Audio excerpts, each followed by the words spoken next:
सांगड़ नाजा शागिर्द तंज़ीम निशात जमात लवारी शरीफ यूनिट मुरीद डायरी तरफ़ां नए साल जे मौक़े ते क्रिकेट मैच जो प्रोग्राम करायो वियो, जंहिंमें खिलाड़ी ॿिनि टीमनि में विरहाया विया। हिकु टीम हैदराबाद हीरोज़, जंहिंजो कप्तान Nizamuddin diary unit general secretary हो, ऐं ॿी टीम सांगड़ लायंस, जंहिंजो कप्तान फरीदुल्ला डायरी ज़िला जनरल सेक्रेटरी हो। हिन क्रिकेट मैच में ज़िला सांगड़ जो सदर सदाम हुसैन डायरीपुर मौजूदु हुआ। हैदराबाद हीरोज़ जी टीम 6 ओवर में 100 रन्सनि जो टारगेट ठाहियो, जंहिंजे मुक़ाबले में सांगड़ लायंस जी टीम 74 स्कोर ठाहे सघी। अहिड़ी तरह हैदराबाद हीरोज़ मैच पंहिंजे नाले कयो।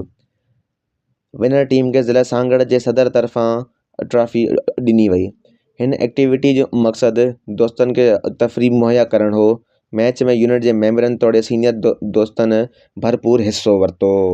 लाड़काना नाजा शागिर्द तंज़ीम निशात जमात लवारी शरीफ ज़िला लाड़काना यूनिट शेर मोहम्मद झुणिजो तरफ़ां ज़िला लेवल ते हैप्पी न्यू ईयर जो प्रोग्राम ज़िला नायब सदर इरफान अली झुणिजो, जिनी सदारत हेठि थी गुज़रियो। हिन प्रोग्राम जा महिमान ख़ासि ज़िला जनरल सेक्रेटरी शौकत अली झुणिजो जिन हुआ। हिन प्रोग्राम जा एज़ाज़ी महिमान ज़िला फाइनेंस सेक्रेटरी फरहान अली झुणिजो हुआ। जीअं त हिन प्रोग्राम जी कार्रवाई unit general secretary Ghulam Nabi झुणिजो हलाई। हिन प्रोग्राम में यूनिट शेर मोहम्मद झुणिजो यूनिट डोकरी जे मेंबरनि भरपूर शिरकत कई।